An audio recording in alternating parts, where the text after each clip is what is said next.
Bloom was birthed by Payal Irani, a flower which blossomed 7 months ago now is blooming and it's spreading its fragrance across the globe.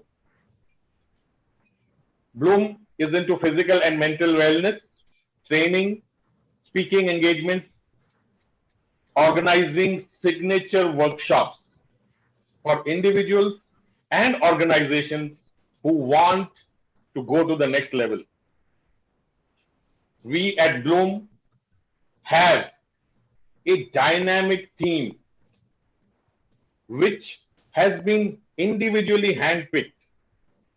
They are the who's who in their respective domains and are industry veterans having 200 plus years of experience specializing in their own field. The Bloom core team consists of 5 people and we have an advisory board of 9 people and it is continuously growing.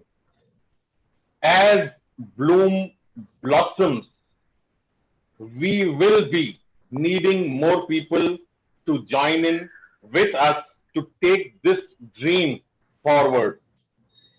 I invite each and every one of you to be a part of Bloom, where together we grow, and as Bloom blossoms, it will create ripples the world over. My co-host today is K.V. Premraj. Premraj is a futurist. He is an author, he is a speaker. He speaks on leadership, management, employee engagement, and he comes with a vast experience of 35 years being in public and private sector banks. He is the co-author of 3 books, all of which hit the #1 bestseller spot on Amazon. Today on Bloom, we have a personality who will be sharing her experiences with us, Dr. Aruna Wadkar. I invite and hand over the stage to Premraj to take this meeting forward. Over to you, Premraj. Thank you, Deepak. Thank you for that very kind introduction. We have on the show today Dr. Aruna Wadkar, who has spent 3 decades in the field of education and in the corporate space. As a trainer and mentor, she has trained over 2,000 teachers. She's also conducted motivational workshops and designed customized workshops for parents. Sessions on child abuse has been conducted for principals of schools and their staff members. She is the founder and managing director of Harvest Education Transformational Solutions. Combining technology with education, she imparts knowledge and skill to impact all sections of society. Dr. Aruna is also the president of the Women's Indian Chambers of Commerce and Industry, Karnataka Training and Development Council. She has been conferred numerous awards in recognition of her pioneering work. In short, Dr. Aruna Wadkar is an educationist at heart, welfare activist in spirit, and a visionary in perspective. Let's know more about her and her work directly from her. Welcome to the show, Dr. Aruna Wadkar. Thank you so much, Mr. Premraj, and thank you everyone for having me on this platform. And thank you so much, dear audience, to being with me. And let us share and have an interactive sessions here. You know, you can throw out questions. We are here to answer, and we'll see how together we can bloom. Actually, yeah, right. Yeah. Thank you. That's very nice. Doctor, you're wearing many hats. Can you briefly take us through some of the things that you do to make a difference to society? Yes, when you say that I'm wearing many hats, yes. The only purpose, or I should say that in my career or my life, was to do something for the society. And trust me, before I could get into this education sector, I have no hesitation to tell that I stepped into teaching sector with my 12th failure. I failed in 12th. And then, as an obedient student, as an obedient child of a mother and father, got married, and all that happened. And after so many years, when I got two kids, and my children were, I started I got a job as an Hindi teacher, because that time Hindi teachers were not available, not easily available. And because I was born and brought up north, my MP and my schooling in Maharashtra, Nashik, because I belong to defense family. So my Hindi was too good.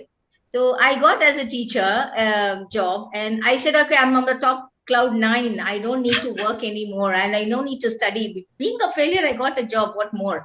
So that's how, 5 years I was in that school, and believe me, it was like I got to know my talent, my skills, my potential, everything, because I learned bit by bit without any training, without any higher qualifications. And that's how, I said, no, this is where I need to be. So then on, it started like, no, I don't want to look back. I want to upgrade myself.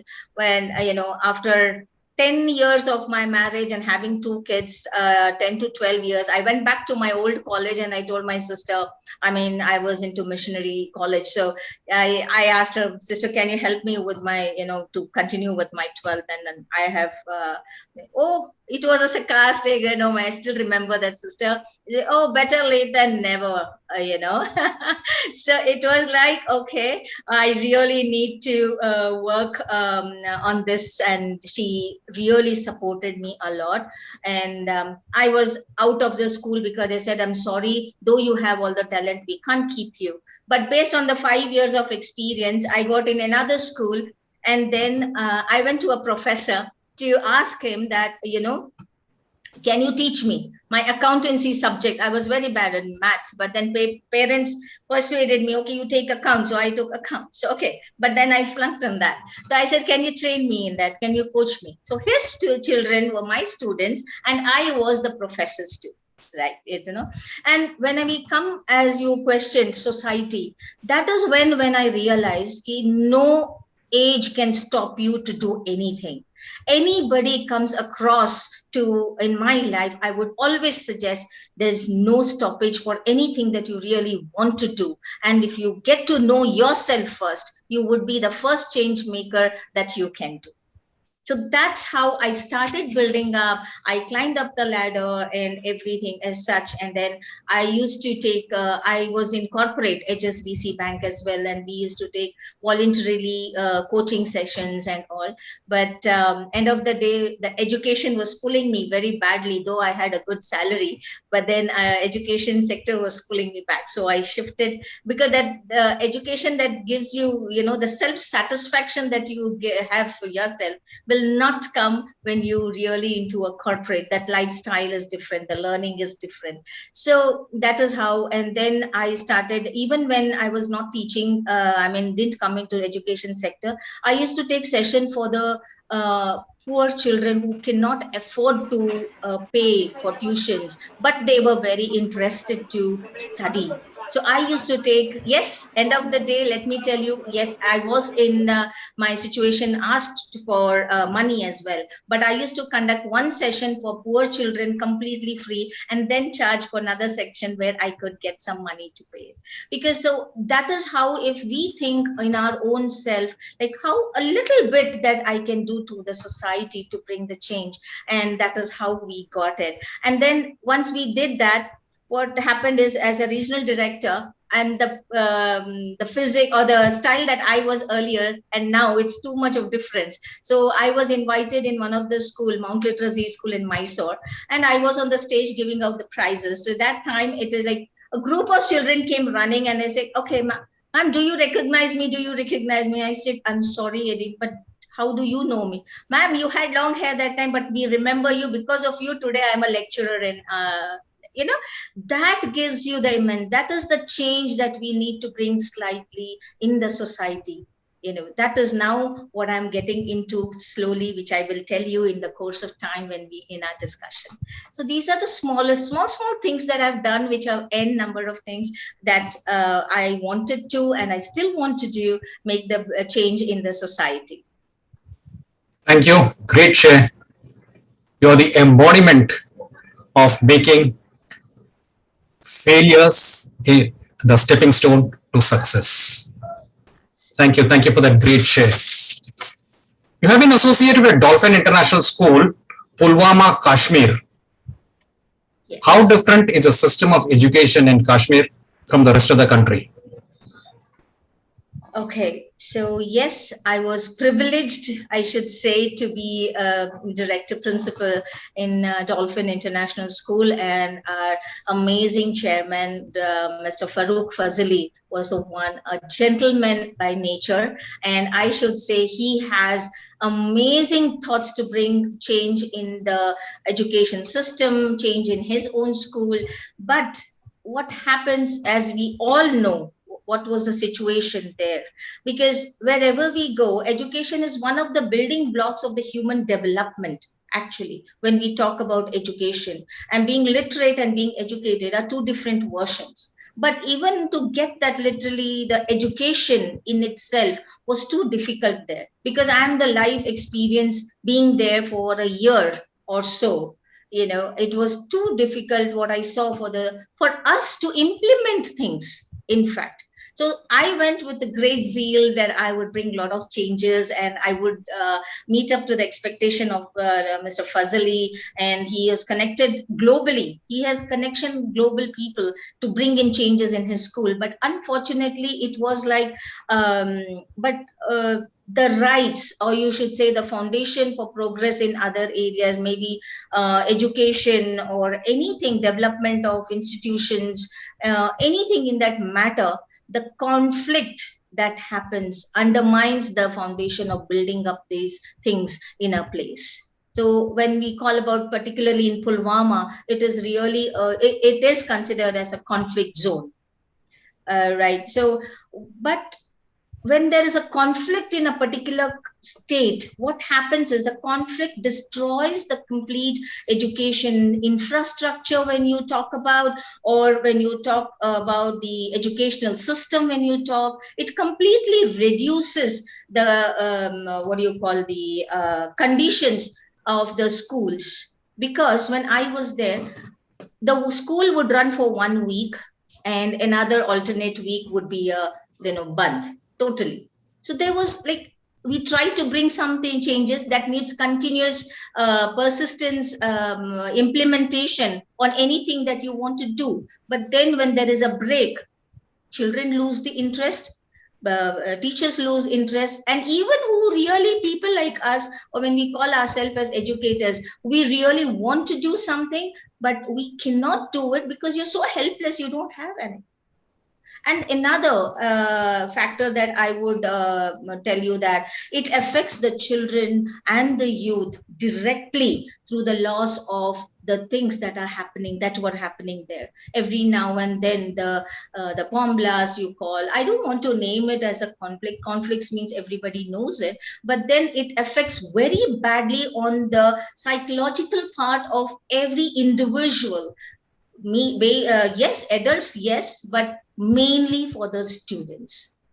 And trust me, the students that I found there are so enthusiastic to learn so many new things. Believe me, I wish I would, I would have one more chance to go and do something, a change. And I'm still in touch with them. And recently we had Headset conducted International Student Exchange Program, and they were also a part of it. I called them, I told the chairman, please make our school children participate in this, because they'll be so happy. And trust me, they gave us the live, the boy took us to the live of the surrounding areas, and it was portrayed to everyone, and everybody liked them. So enthusiastic children. God bless them. Trust me, that is the really the situation. If any time I get, or anyone gets that opportunity, we should go there and see what more changes can be brought up. So being in the conflict zone is not a happy feeling, and it affects the youth more. It affects the youth more, and you as an educator try to see what more can you do in these type of situations. What more can you do? But unfortunately, our governance, our the call of the I should not be mentioning, but then it is difficult for us to really do what we want to do, because the tagline follows them wherever they go. They want to come out of it, but the tagline follows, which is actually not right. As far as my thought process goes, this is what I think. Grim reality, can't help it. You have conducted customized workshops for principals, teachers, and substaff of educational institutions on child abuse. How prevalent is child abuse? If we want to define it, there is no particular definition. But at the same time, let me tell you, it is every step that you go in and around your circumference, around your area, there are many things happening which we do not know. And when we talk about child abuse, it is not only, what we have on the social media as rape, or you call it a big taboo that they make it. It's not only that. It is beyond what you call when it is coming to child abuse. It could be the mental abuse, the verbal abuse, you call it, psychological abuse. And there are many instances that we come across. And why is that happening? We don't know. But somewhere there is a gap which we are not able to find it. Where is that gap and why is it happening? Maybe the psychologists all could be working on it to do a lot of research. But then why we give this session is, in a school, when we talk about an institution, it is very, very important that each one knows how to keep themselves at safe, whether it is a teacher, whether it is a student, whether it is even the student of a child of a driver, or the driver themselves, because many cases have come up even with the class 4 employees in an institution. So why don't we, instead of blaming them, let us see how we can coach them, what is good, what is bad. Maybe continuous sessions with that might bring a change in the mindset of that particular person. Definitely it will. It is not that they are born with those ill mindset. It is something that is making them do that. But why should they and why should not be? That is very, very important. Because we say that is wrong, that is bad, that is not, let us stop that. How are you going to stop that? We will all say that, but how and why is the two important questions that we need to ask to ourselves, and work on that to make sure that it is not. And even if that particular person is doing wrong, let us not judge, but instead of that, there are psychologists who could definitely have a word with them and make sure that they can bring them on the right path.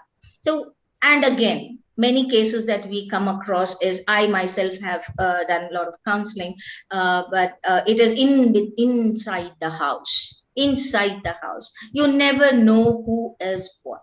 So it is always good that every child is trained, or they have been cautioned about how to take care of yourself. What are the small things that a child can do when she sees that is something is not happening right? We talk about Dr. Neeta may be knowing good touch and bad touch, and this we get so many things, but from whom, even though they are the closest relative to you, make sure we tell the child that how do you make yourself comfortable, and if you're not comfortable, how do you raise your voice? It is not making a big hue and cry, but then how do you silently make sure that you teach the child to be safe and steady in their own life? So child abuse is not a small subject when you talk about it. It is huge. So we really, really need to work as educators more on this, and especially this pandemic. Everybody are at home, each one have their own sort of frustration that are coming up, and especially when it is a nuclear family and they are all by themselves, and when there are elders, it makes a huge difference, because elders are there to take care of them each and every aspect. right? And so when the child, where both the parents go to work and the child is all alone by itself, it is really making a huge difference in their mindset and what they want to do, what is not. And it is endless discussion if we go on and on with it. So every person in the school as stakeholders, including from the management to the sub staff, it's very, very important that we give those sessions and make them aware of the situations. It could be their child, it could be another. It's not only girl, I'm talking even about the boys. It is, it is not only one oriented, one focus of only girls, it is even the boys. So where children's safety should come, it is including every child in our country. That's how I think about it. Thanks for sharing this. That's a sad reality of our lives. In fact, there's a friend of mine who works for Helpline for Children. He's reported in the COVID times, the number of cases that they receive, the number of calls that they receive is much, much higher than it was previously. Exactly. That is why I mentioned this COVID pandemic era, what we have said, spent for 1 year. It's literally very, very sad situation. But many of us, we don't know what is happening. So it is taking a toll for our kids. So we have to be very sensitive towards whatever they say, and you should take out time to hear them out. That is more important, to hear them out. Even if it is the silliest thing, let us hear it out. Let us not, oh, okay, it's fine. No, we cannot do that. Yeah. Dropout at school level continues to be a problem. Along with parents, what do you think can be done to leg this problem? Dropouts, yes. And we see the statistics of in any news, or read in papers. Dropouts are, n in numbers. That is why NIOS has come up. So all the dropouts who we can take it up individually as a foundation, or open up crash courses or sessions to get those children. We need to go to those children, get those children on board, coach them, teach them based on the syllabus wise to attempt for the exam, and at least ensure that they complete up to 12, because dropouts are due to various reasons, in fact, that are happening, because now mostly we call the only reason is the pandemic. There is no earning, and there is we cannot afford fees, and yes, that is a part of it. But when you go to the interior part of our states, districts, villages, you will see that each house has a difficult situation just to have their ends meet. So they think that if one more person is added to bring in the finance or the money, or to earn the money, at least we can meet our ends. So that is how they said, okay, the elder one, you stop studying and you start working, and let your younger brother or sister study. Because how many of us we get into their house, how many of us we get into their life and check, are they really the child? We blame the children. He was not interested, he didn't study. No, but there are many other reasons which they feel hesitated to come out with the real actual reason. When I because many times when we see that even the laborer at hotels, when you call it, when they are picking up, many things we see around. There are small children. Did any one of us ask, what is your age, child? Is it like what is your age? Is it 17? Is it 16? Is it 18? Did we go? But no. At hotel, if they're coming and wiping, why didn't you wipe clearly? But we don't check what exactly is the child. What age is the child? Why didn't you study more? So I have, in fact, like many places, I have inquired these sort of children. And even when they come and on the roads, when they give roses and they sell roses, I say, why are you selling roses here? Why don't you go to school? नहीं, हमारे घर में कमाने वाला कोई नहीं है, मैं अकेली हूँ या मैं अकेला हूँ. It comes up with those sort of things. But then how many of us we really want to question them and tell them that, okay, tell me where is your house and I'll come and see what it is. We don't do that, right? And we just talk. That is how I will tell in future, like what is my plan in order to get these into the system to help them.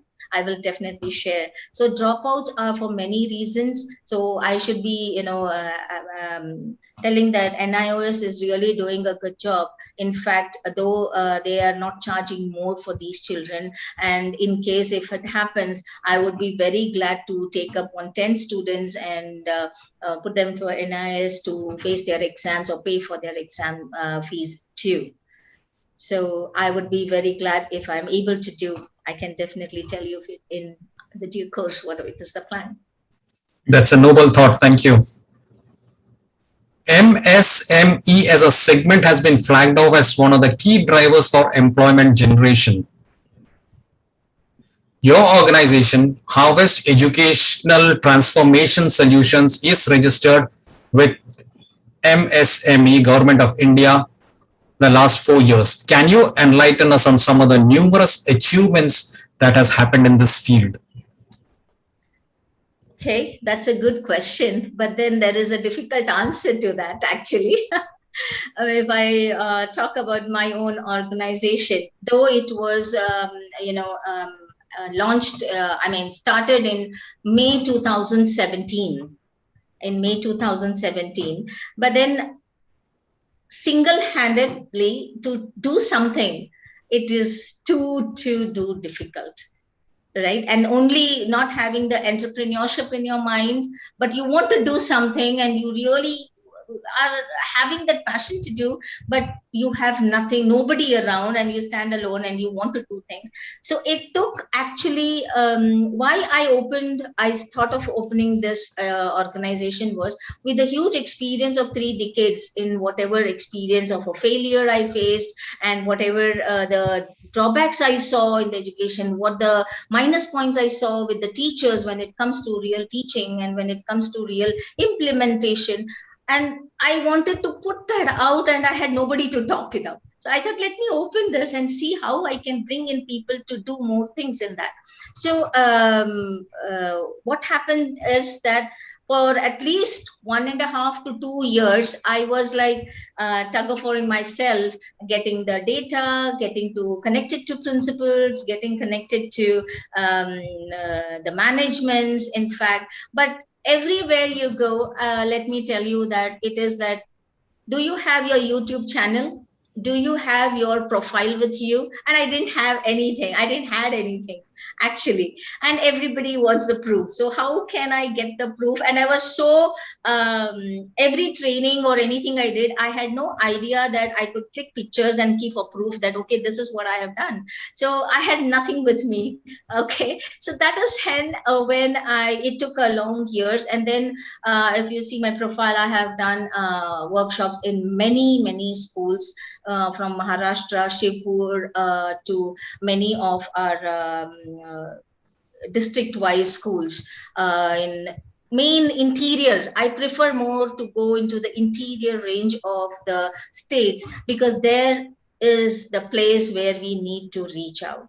That is my focus also. So I did conduct a couple of them, and I really, even at that point of time, I had no idea that I should take up recording, I should take up pictures, but I did the programs, and it was really good. I got all the encouragements from the principals, and it was really at least changing some lives.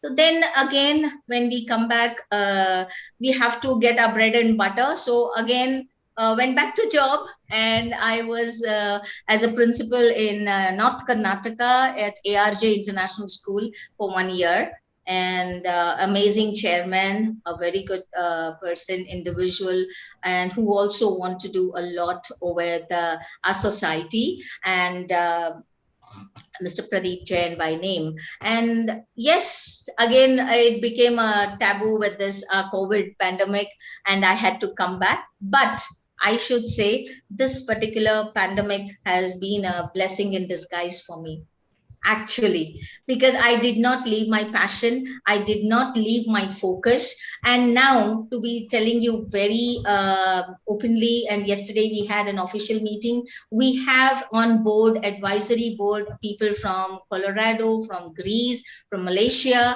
and our national integrities and national intellectuals too. And we have around 26 members, and At the same time, all are honorary contributors who are having the same mindset, same focus to build this. And I did not want all to leave their bread and butter instead of posing that, yes, I can pay you so much, please come in, I will pay you. I cannot do that. I don't want to beat their own earnings. I said, you continue doing, just give to us of your day or 1 hour of your day so that we can build it up. Once it rolls on, once we stand up, and then I would very proudly say, please come here. We are there. We will grow as a family. And that is how we are doing it. So this is how I got honorary members on board, right from the editor and sales of the Hindu to the private limited of the media advertising agency to the academicians across. So this is the effort of the focus from the 2.5 or 3 years or 4 years of my drive, which is coming up into reality. And I'm blessed with all the loving people around me who want to contribute towards the society and our education system. You are truly a one-woman army. Trying to make everybody together now. And definitely because belonging to an army family, it always brings you that strength and courage. You can stand for anything that you want to, you can do it. So that is how it is.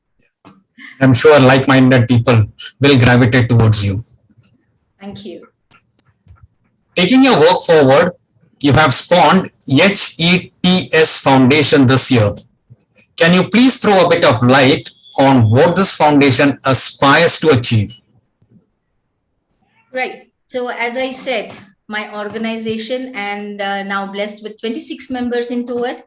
I was just thinking, even in this is completely academic oriented, the school oriented organization. I can do a lot of beyond that to the society, which I had mentioned to you, what are my dreams to get into the societal causes. So I met one person, a very amazing person. I know her from pretty long years, but usually it happens जब जो होना होता है तब वही होगा. उसके अलावा कभी भी आप try भी करोगे तो नहीं होगा. So it came up like I put my thoughts to her and she said, why don't we do it? She already running an organization by name Asre in the interior of Davangere. She is running there, and it is a stabilized organization. And she joined hands with me. Then I said, this is my thought, and this is what I want to do, and this is how we want to roll it out. And then on March 8th, was the day when I thought it is and it is again, let me tell you, women-oriented NGO. Women-oriented foundation. Okay. And yes, lifetime membership, anybody can join, anyone can join, or the permanent membership, anybody can join. But this focus, why I opened was, I want to concentrate mainly on 6 aspects, totally on 6 aspects, focusing mainly on these, not beyond that, not below that. And no expectations, but I want to do little bit, start from little bit. Let me see. And let me tell you, one is education and nourishment.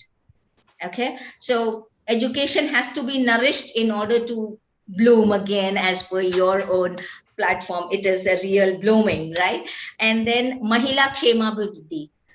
Mahila, women empowerment, what we call it as. Then Mahila Udyog, a sort of small skill where I want to do yet. And Samskriti Abhivriddhi. We are losing out on our values, on our traditions. We are losing out. Why don't we bring out in all? And we are having a very big plan of having all the traditional aspects of our culture, of our Indian nationality, and we are going to conduct an event, and I think we all can join hands there, and we can do more towards this to bring out the Samskriti Abhivriddhi. And then health and wellness, of course, need of an hour, which we want to, and we have many people with us to do that. And overall holistic humanity development. So we all focus one aspect or the other aspect, no, but it is overall. Wherever, anybody, whenever they come across anything that is going wrong, in our system, or in our to our adults, to our students, to our men, to our boys, to anybody in that surrounding of human beings. So we are there. Let us see how best we can build it up with all these six structure that we have it in mind. And yes, we have a wonderful team who are going to gear it up bit by bit. And we are looking out, for the events, everybody's support out there for the sponsor, for your support, moral support, and anything that comes up that anybody can do. I would be really happy for that. And this is my goal and focus, to have this launched on this March 8th, the Women's Day, International Women's Day, to have this. Commendable vision. You are truly destiny's child. Thank you. And you will succeed in your endeavors. Thank you so much. Needed. Blessings always needed. Your 3 decades of work has been recognized with a host of awards. If you were to pick up 3 awards which gave you the greatest joy, which would they be and why? Okay. Mr. Premraj, you are putting a question where I should be challenging everybody who has given me the award. But no, I am blessed with all who have recognized, and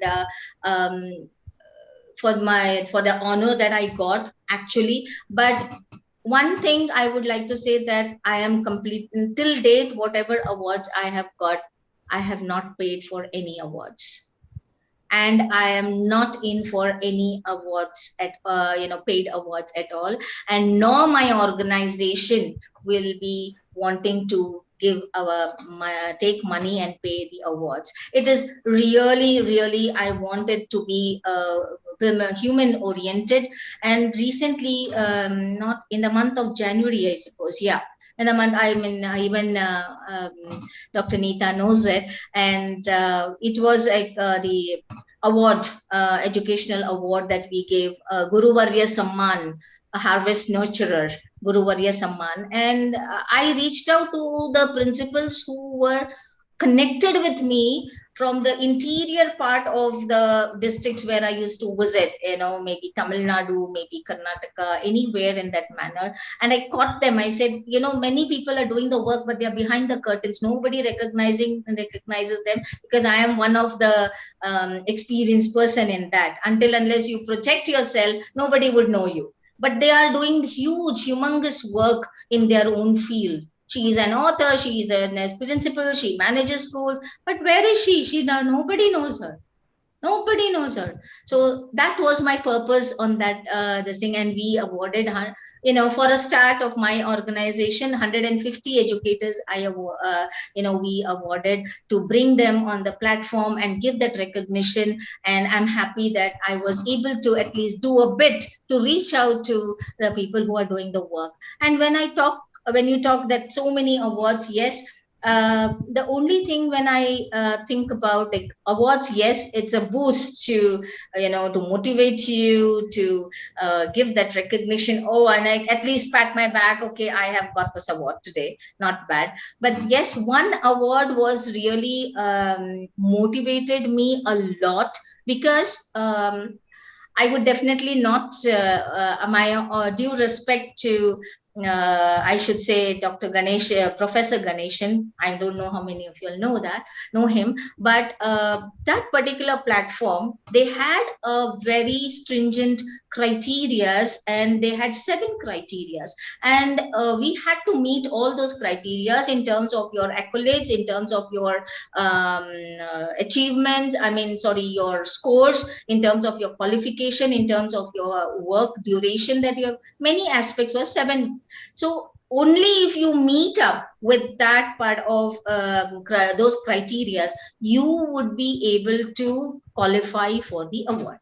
So I said, okay, let me forward it, everything with the proof, because education, we have degrees, we can definitely forward it. And then really what we got as our achievements and many things, I forwarded. I waited, I thought, I don't know whether we get, but I was so surprised that I got 6.5 scores out of 7, and I still have that. And trust me, that was really when I felt that I have been recognized for what I am and what I'm doing and what I have studied. To be very frank, this also I have taken a lesson from him, that I should be going ahead with that sort of awards which I want to, and I have planned everything. Maybe next year I'm going to do that, because let the real person get that recognition. So this, or that brings me real motivation to me, because you are known for what you are. You are given recognition for what you do. You are given recognition for what you have done. So that was the one. But yes, my gratitude and honor to all of them whom I just forwarded my profile, and they questioned me some questions, and then I answered, and I was given that I'm honored and blessed with those awards. And yes, thank you so much, all the one who have given me that those awards. The pride in your voice says it all. Thank you. Congratulations for all those awards that you have won, and we wish you many more accolades in future. Thank you. Thank you so much, Mr. Premraj. My last question to you before I hand it over to my co-host Deepak. Mm-hmm. What is the legacy that you want to leave? Okay. There's not one legacy that I want to leave behind. I want to leave a lot of things that people start thinking on that to follow that. Actually, but yes, if in a sentence, or I should say, is that I would like to leave a legacy of pursuing your passion, focusing your passion with small acts of kindness without expectation, but find a special place in people's heart. That's the legacy that I would like to leave, and I would like everybody to take it further from there, because people's heart is more valuable than anything else. So get people to you, love people. That's how I want to leave my legacy. That resonates with us too. Thank you for sharing it. Now I request Deepak to take this forward, please. Thank you, Premraj. Really, really wonderful questions and superb answers. I mean, if you wanted to have a class of motivation and inspiration, just the question and answer between Premraj and Dr. Aruna is enough to inspire and motivate children. So thank you so much. Great questions, superb answers. I want to, take off from what you touched upon twice in the answers, which when Premraj was asking you these questions, is your army background. You said that you have an army background, and I'm just marrying this with what you said. You failed in the 12th standard. What happens to a child from an army family who fails in school? How do you, show that to your parents, and what was the shock? Or what did you expect from your parents and that did not happen, and how did that change? Okay, this is quite okay, quite a critical question, I should say, for me to answer. In fact, yes, born and brought up into, my grandpa was into ammunition before independence, and my my mom's brother is in retired Major R.S. Donge, who was into 8th J&K Battalion. And I was being the eldest among the siblings, and I was the only privileged one to be born and brought up into that environment of defense. So till now I feel that pride, that some values and some discipline is still instilled in me because of that environment. And I salute all the when it comes to defense, I really mean a lot of respect and my heartfelt love towards them. But yes, when you ask this, as I mentioned earlier, when I spoke about child abuse, or when you talk about your home environment, when you talk about your own self, when you want to place it, you have a different mindset, but at home you get a different environment overall together. And especially when now you see me talking so much, but that part of time I was, though I was like a teacher, I had a command of my voice. Whenever I enter a school, I say, please don't go my voice. My voice is very authoritative. Don't take me wrong. So my voice is like that. So now I'm talking, but that part of time when I was 16, 17, 15, I didn't have that voice, right? So many things affected me in, due to the couple of situations or anything that might have, occurred according to me, but may not be also according to me. So that is the situation where I failed, and that was the first time that I failed, okay, in my life. And I was a topper from, I used to bring in huge prizes, everything. But then why am I concentrating when I said it is the children more and the teachers more? Because there are a lot of things that we have to work on for their mindset not to be getting affected. So, yes, it did affect. And then as you know, many girls like girly thing that they sit in the alone and cry and come out with it and then see what can be done. Yes, but now I say don't cry. You're not crying. You're just standing up for yourself. Now I say that because that is the experience that I have got it. So you can tell, walk the talk only when you follow it, right? So then it was like, yes, that failure, though we born and brought up in a very big good environment, there would be some reasons which we would not be. That is where you get to penetrate into the mindset of the person. um,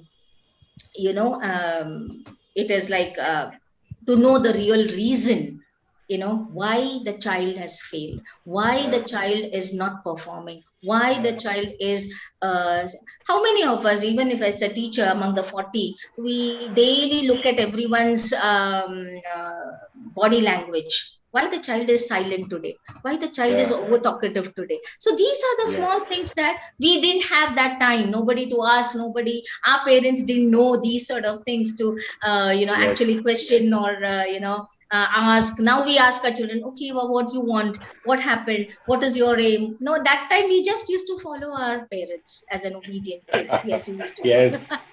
Right. So that is how, but then, yes, as Mr. Premraj said, failure is a step to success.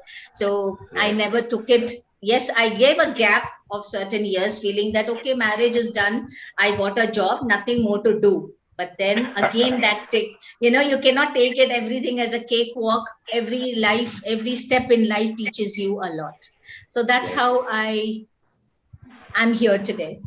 Yes. I mean, so when you were talking about your childhood, it took me back to my school days. When we were children, and in those days, if you did something wrong, the teacher picked up a ruler and hit you on your knuckles, or he or she had a cane and used to give you a beating on your back.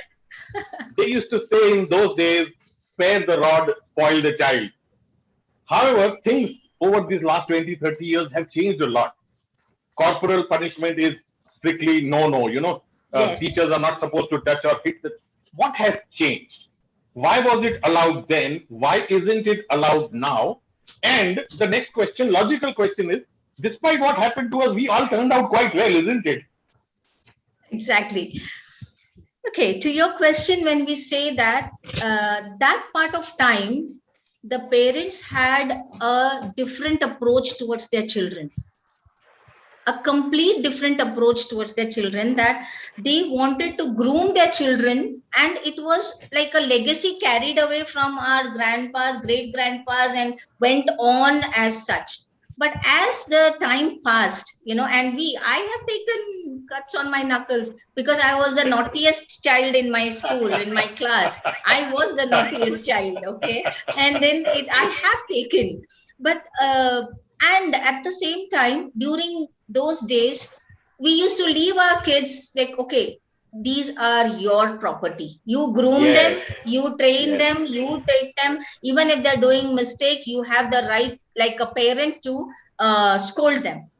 But as the time went by, the situation changed, because more of pampering of kids. It came up like more than 3-4 children have only 2 children. Then from 2 children, it became only one child.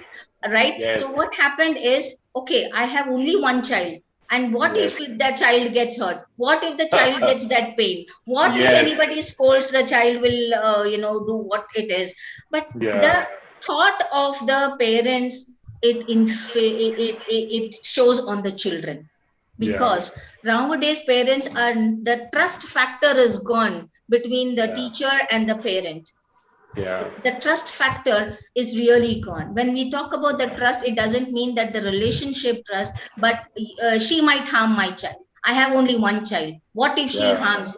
And what if she does some damage to? But in Yeah. fact, indirectly, the parents are damaging the child. So when we Yes. talk about parent trainings, workshop to Yeah. students, workshop to teachers, we always, Yeah. I would want to say, I'm sorry for being very open, but then the parents also, I'm not telling parents are bad. I'm not telling that parents are the most loving individual on earth. They want the best for their kids, but Yes. at the same time, it is very necessary. There are some minus, little bit, in between the lines. When we talk about in Yes. between, they do those pointers have to be, really highlighted, and get the parents know what it is about. So when we Yeah. conduct our parenting workshop, we do a lot of many things, like how to control your emotions, how to balance your children, how to be talking to your children. There seem to be very simple liners of the training, but then that has huge meaning, the way we deliver the trainings in that Yeah. manner. So it is Yeah. not pointing out the parenting part of it, but what best you can do For more, the add child. it to what you are doing. What can Yes. be put apart and what can be done. Recently, I got a message on WhatsApp, ma'am, you are doing this. I'm a sing. I have one child, and that person is from a corporate, and he said we need parenting because we want to know how to groom a child. It is just Ah. 4 years, but now itself, I want to make sure that I'm giving the right parenting, right? So that message is when you get, which means that parents are really thoughtful. Parents are really wanting to know what way best we can bring up our kids. That is Yeah. where if that comes to their mind, then yes, it Yes. really, it is bringing up many gaps closer. Yeah. We Yeah. can. So I need to yet to get back to that person, because I got held up. I really need to, that reminded me, I really need to get back to that person. So when we talk about parents, yes, we really need to find out a little bit of minus points in us. When we now look back, we think that, okay, if my parent would have just may given me more, little bit of motivation. Yes. What if my parent would have given me a little bit of push, beta, you can do it, go ahead, instead of telling what can you do. That was our our parents, usually, many Yes. parents. Yes. I'm talking about our I am like 57 years, and then I'm talking about the good old days when my parents used to tell that. I'm referring that age. So Yes. that is when that is some of those are still carried even now, but Yes. those thoughts will not work out in this current generation, because the generation is very, very Yeah. fast. We have Yes. to pace up with the current generation. Otherwise, neither the parents nor the teachers nor the school will be able to bring up the hidden talent or the skills or the potential of the child, what exactly is, because sometimes the child is much, much smarter than their parents and Yes. their teachers, actually. Yes. Yes. Okay? So Yes. this is where I would like to tell this. Yeah. I mean, I just want to take off from where you ended. We have Mhm. a completely new generation of children. We have a new generation of technology. We have COVID, which has happened last year. Everybody talks about changing the education system. Everything what we've gone through is now old, probably no longer relevant or partly relevant. What needs to be done? At what level should the change happen? Because if the change happens in a small, slow step, it will take 15, 20 years for the complete change to happen. Are we in for a complete overhaul of the system? Even is it possible to change everything overnight? Or we will have to do it this way, small steps at a time, and over a period, the education system will then evolve. That is a really good question, Mr. Deepak. Actually, when we talk, we cannot build Rome in a day. We really have to take baby steps in order to bring in any change in that matter. When especially when it comes to school, we cannot bring that huge change immediately, because there are many factors involved in it. It could be the management, the financial part of it, or the IT part of it, or the providing the equipments in that matter. Any part of it, it requires, there are many factors in order to focus in bringing the change. Right? Yes, there are many schools, well-to-do schools, international schools, which I could say that they're ready to bring in anything and they're providing, and it is happening. But what about the other sectors where tier 2 and tier 3 and tier 4 places we cannot bring in? And it is a challenge actually. But let me tell you that when you say that we need to bring that, how we can bring that day, we had a session of motivation and leadership in one of the school. And because it was in Bangalore, it was, I could go physically and I could conduct. And two, three teachers were a bit far away and they were not able to attend the session. What we did was, and one of my core team member also, I mean, many of you all would know Dr. Seema Negi also, we both had to conduct this session. So we divided and say, how do we do? She is in Mumbai and I am in Bangalore. I am conducting physically. She is in there. From there, she has to connect. And three teachers are from the remote area. How do we conduct this session? But I thought, no, we have to conduct this. I spoke to the principal also, and he said, how do we do it? I said, okay, we will create a Zoom link. Let those three teachers join through Zoom link. And if that is possible, that let them get together in one place. If they are in one place, Dr. Seema will join from Mumbai. I am here present.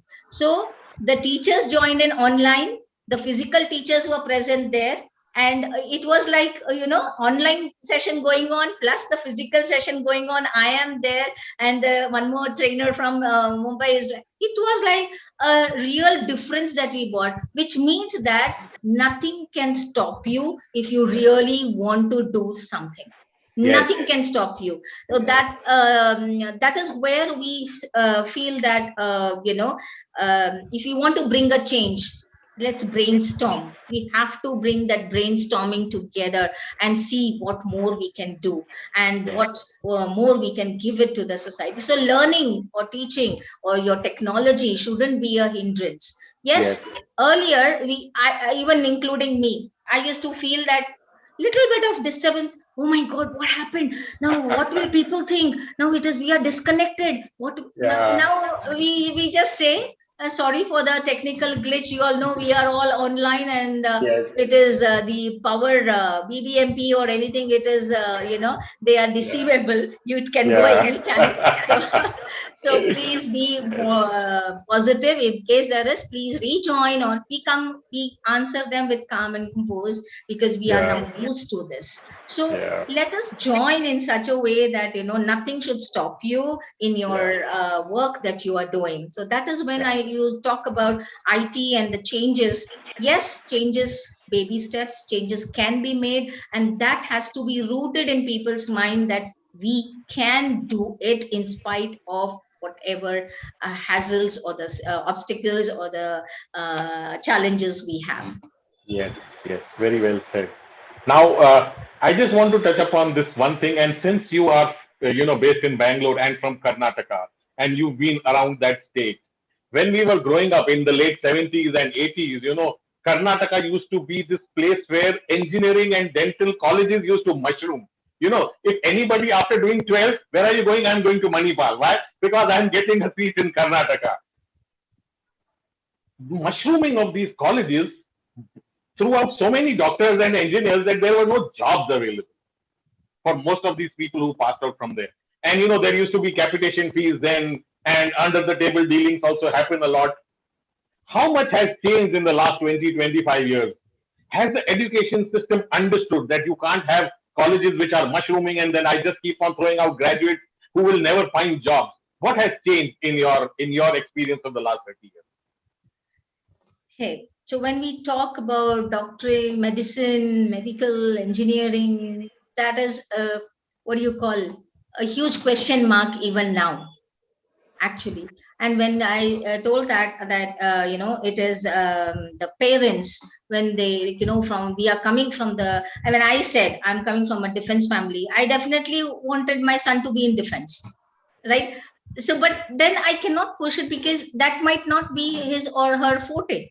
So Yeah. what happened is that that taboo a little bit, maybe from 100% to 85%, or maybe 90, 10% has reduced, pushing them into medical and engineering right now. And they are left with no job because there is a little bit of education system that we are bringing in, that we have to start from grade 7, actually, to groom them to what it is. When they come to engineering, they are completely focused on classes, on tuitions, on many things, because they want to get scores 90%, 100%, Yes. 95%. But Yes. then, will that degree give you those skills? Will that degree give you those potential? Will that degree give you how to handle people skills? Will that degree give you how to face an interview? Will that degree give you how do you groom yourself? But Yes. then, where is the gap? What are we Yeah. doing? So that is Yeah. where we need to really focus on, because Yeah. we are not blaming the children who have taken medicine or who have taken, but how are we going to change them now? Let us not degrade them. Oh, you took engineering after all. Oh my god, that is why, who told you to take? That is the real Yeah. immediate reaction that we give. But okay, Yes. what is that that you have a strength in you? What is that that Yeah. you don't have? That they come up very frankly, believe it, Mr. Deepak, they come up very frankly saying, I don't know how to face an interview, Yeah. and I don't know, if they ask me any general questions, I don't know how to answer Yeah. smartly. You're not necessary that you need to know that particular aspect thoroughly, general knowledge instilled, grilled in your mind, but how Yeah. smartly you answer. Yeah. That was the issue. So we had to check on that, and that is why what I insist on, when we groom teachers as my heads organization also, let me tell you, my plan is that the from grade 7 we have student assessment, online assessments, which gives you a comprehensive report of all your skills, all your classroom behavior, all the way that you want to really groom as a student or as a person. So we take up all those reports. It is shared with the principal and the management, and we groom them all their minus points. That is, suppose they're having stage fear, we groom them Yeah. with stage fear. Yeah. And imagine, from grade 7 till grade 12, if we are covering them with all the minus points, grooming them, and once they come out of 12th, will they not have the decision making ability? Will they not have how to face the public? Will they not have that skill how to groom themselves? Every aspect is important for them. So that is what we want from our school level, that we start making sure that they are groomed. So whatever area they take, whether it is engineering, whether it is doctorate, whether anything that they want to go, they will be groomed. They need not attend paying huge amount to the other public speaking courses, motivational courses. Need not be. They themselves would be happy to be delivering. So as per NEP also, it says that initiate on the skill development. So this is where we want to increase on the skill development in all our schools, so that later part they don't cut a sorry figure for having chosen whatever course they had chosen to.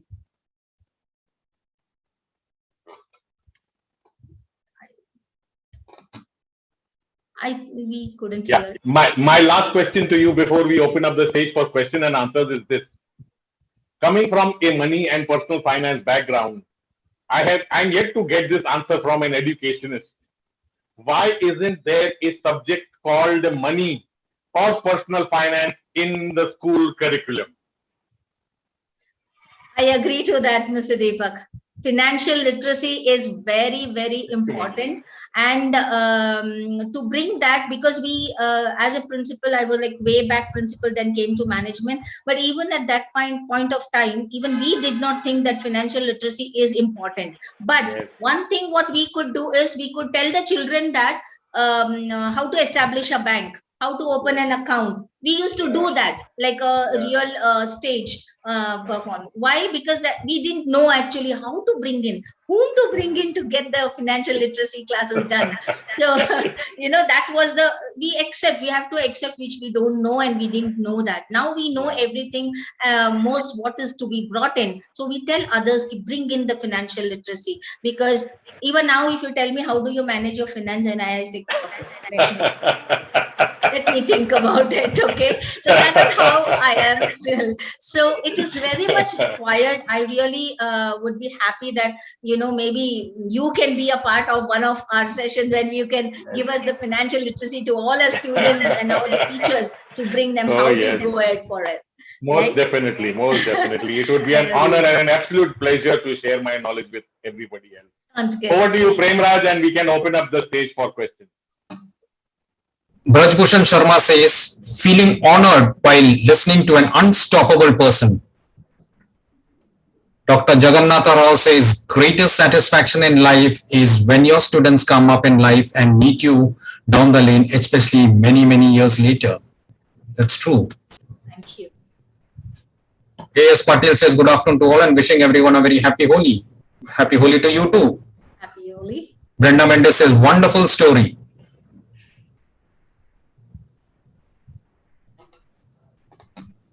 Dr. Neeta Mishra says, safe touch, unsafe touch is necessary.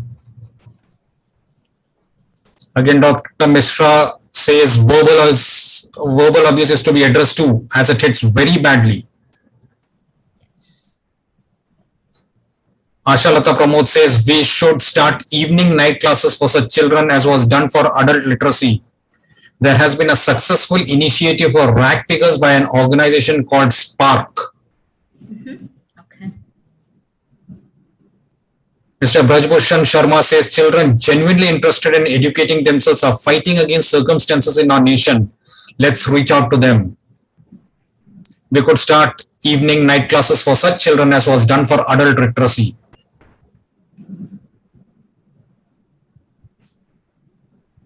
Ratan says, very inspiring talk. Thank you. Payal Irani says, salute your solidarity, Dr. Aruna. Bloom will be privileged to contribute and support. Dr. Jagannatha Rao says, well said, Dr. Aruna. There are umpteen number of silent workers. Dr. Bindya Bhushan says, absolutely agree.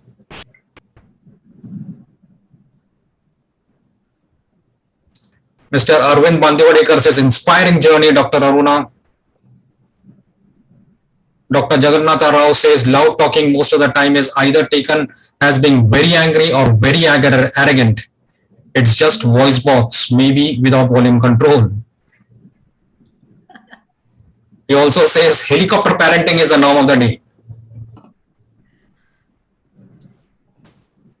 Ashalata Pramod has a comment stating, parents should train their children to be independent and resourceful.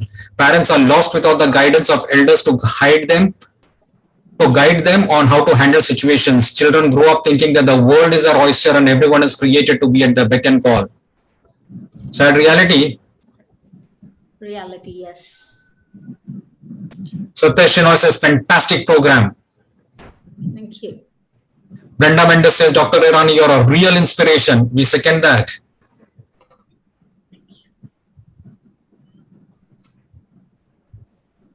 Ashalata Pramod says, teachers as a last resort to instill all values and respect and kindness. They could also earn to help parents with chores at home and others may need help. Dr. Neeta Mishra says skill development is necessary. Brenda Mendes says excellent initiative on skill development. That's it from the comments. Thank you, Dr. Aruna Wadkar, for your time.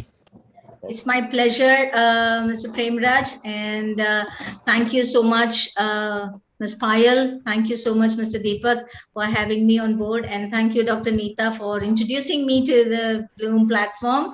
And hope we can do much, much better for our society and for our personal growth too. Thank you so much, audience, for being there with me and with Bloom, and we can do wonders. Thank you so much.